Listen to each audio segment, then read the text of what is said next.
¿A qué llamamos desarrollo estabilizador? Yo soy Storyker y acompáñenme a ver esto.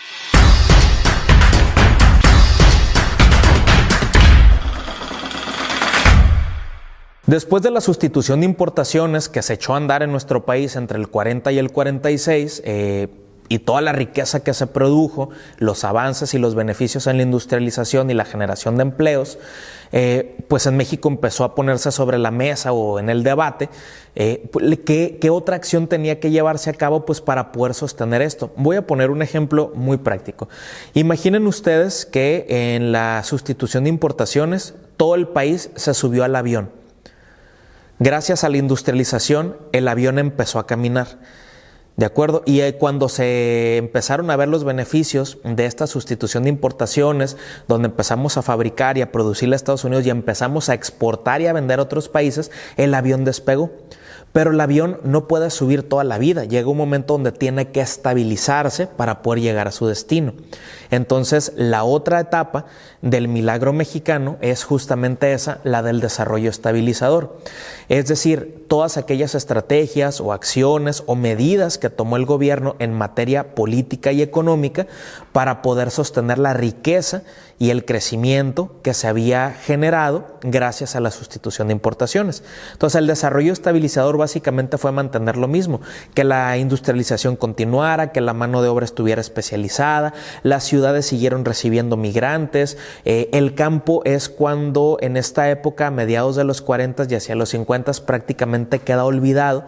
México era autosuficiente, es decir, pues producíamos lo que consumíamos, pero en este momento, como toda la población se va a las ciudades, el campo se empieza a descuidar y empieza algo que se conoce como déficit alimenticio, es decir, tenemos muchos mexicanos y tenemos muy poca producción de alimentos. Entonces, como hay una deuda en eso, pues por eso se conoce como déficit, ¿no? Entonces empezamos a generar otros problemas por enfocarnos únicamente en el área de la industrialización. Políticamente, el presidencialismo es cuando empieza a tomar ciertas reglas que en el sistema político mexicano son muy habituales. Por ejemplo, el Día del Presidente. Tal vez a nosotros no nos toque hoy en día porque las reglas del juego han cambiado y los contextos son diferentes. Pero antes, por ejemplo, el 1 de septiembre de cada año, el presidente de la República está obligado por ley a informar a la nación, es decir, a todo el pueblo de México, el estado que guarda pues la República. Y entonces se hacía una lectura frente al Congreso de la Unión y al Poder Legislativo, que son los representantes de todos los ciudadanos, y entonces básicamente ese era el Día del Presidente. Entonces todo mundo pues había un besamanos, así se llamaba, donde pues literalmente todos los sectores, las organizaciones, las empresas se mostraban sumisión al presidente de la República, ¿no? Entonces todo esto pues va a empezar a afectar a la larga porque el presidencialismo va a generar o va a desembocar en otro problema que va a ser el autoritarismo, que vamos a ver en otra ocasión. Bueno, entonces el desarrollo estabilizador fue una estrategia para estabilizar, como la palabra lo indica, o para seguir manteniendo el ritmo acelerado de crecimiento. Una de las acciones, por ejemplo, que toma o que lleva a cabo el gobierno es fijar un tipo de cambio único. Seguramente nuestros abuelos o nuestros papás recordarán que el dólar valía 12 pesos con 60 centavos y durante años estuvo así, pero no porque fuera el precio de mercado, sino porque el gobierno arbitrariamente asignó ese costo. En la época de la sustitución de importaciones y ahorita en el desarrollo estabilizador, dentro del contexto del milagro mexicano, el gobierno se metía en temas económicos cuando pues no era su naturaleza, y entonces eso permitió pues en cierto sentido pues generar estabilidad. Dentro de lo que vamos a ver, por ejemplo, en este momento hay 3 presidentes de la República que pues aportaron a que el país mantuviera este desarrollo. El primero de ellos es Miguel Alemán Valdés. Él va a gobernar el país entre 1946 y 1952. ¿Por qué es importante Miguel Alemán Valdés? Porque la vida en México de la ciudad adquiere sus rasgos hoy en día gracias a su periodo de gobierno. ¿A qué me refiero? Por ejemplo, la idea de que nosotros podemos ir a un restaurante, podemos tener un vehículo, podemos transitar de un lugar a otro en el transporte público, que tenemos que cumplir un horario de trabajo, tenemos que descansar los fines de semana, por ejemplo, y poder visitar o poder tener algunas vacaciones. toda esta idea o este concepto nace justamente en la década de los 50 con Miguel Alemán.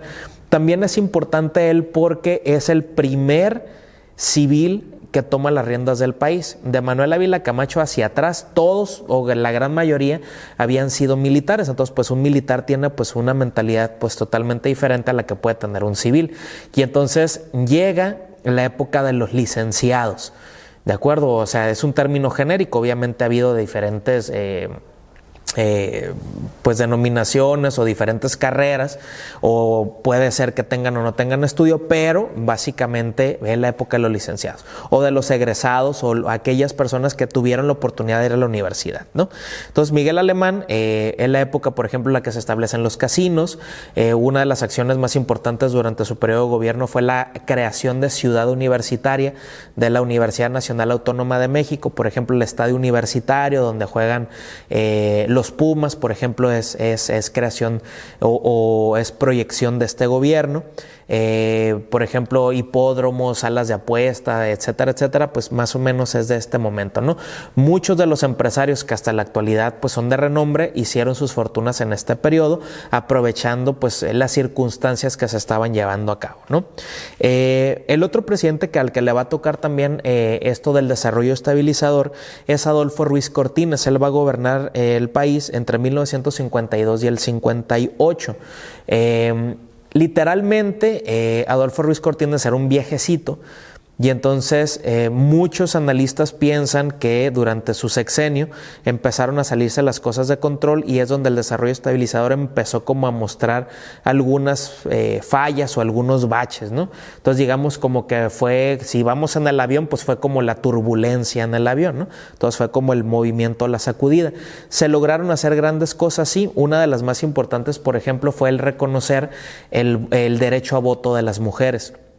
De 1953 hacia atrás, las mujeres no podían votar y entonces hubo pues movimientos y hubo protestas y hubo solicitudes de varios grupos de mujeres organizados para que esto pues cambiara en nuestro país, y entonces es Adolfo Ruiz Cortines el que les concede el voto, y entonces la mujer en México va a poder votar y a elegir a sus representantes a partir de 1953 y hasta la fecha. Y el último presidente que vamos a ver dentro del desarrollo estabilizador es Adolfo López Mateos. Él va a gobernar la República entre 1958 y 1964. ¿Cuál es el hilo conductor de todo el presidencialismo? El hilo conductor es que todos los presidentes de la República pertenecen al mismo partido político, que era el Partido Revolucionario Institucional, o por sus siglas el PRI. ¿Por qué el PRI era tan importante? Porque era el partido de Estado, es decir, el partido del cual había salido el presidente de la República, y entonces por esa cercanía pues tenía ciertos privilegios. Aparte, el PRI agrupaba a diferentes sectores. Agrupaba, por ejemplo, al sector militar, al sector campesino, al sector obrero y al sector popular. ¿De acuerdo? Entonces, esto permitía un cierto control y una facilidad para que el presidente de la República pues pudiera hacer su voluntad en todo el territorio nacional, desde la frontera norte hasta la frontera sur. Entonces, con Adolfo López Mateos, por ejemplo, se sigue llevando a cabo esta política económica de desarrollo estabilizador. Incluso, por ejemplo, también estaba México en ese momento que el presidente de los Estados Unidos vino a visitar nuestro país, John F. Kennedy, en la década de los 60, y entonces pues se hizo toda una fiesta, ¿no? Entonces eso es reflejo de la confianza que Estados Unidos pues tenía depositada en México, pues en mayor o en menor medida. Casi para finalizar, la década, por ejemplo, de finales de los 40, de los 50 y los 60 está marcada literalmente por el presidencialismo. Es decir, los presidentes no tienen como un plan de gobierno claro en ese momento, sino que conforme se van presentando las situaciones las van resolviendo.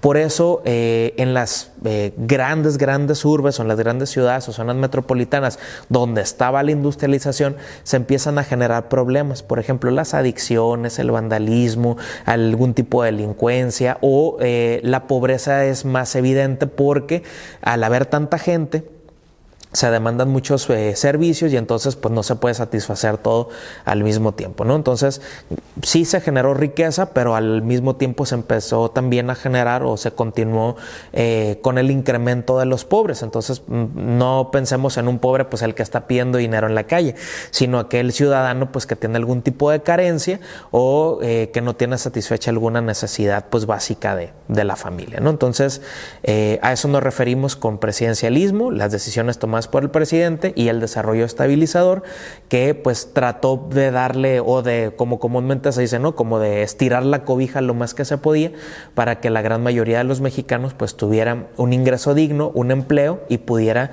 gracias a ese ingreso, pues tener un gasto y el dinero pues empezar a circular, y entonces eso pues genera prosperidad y bienestar.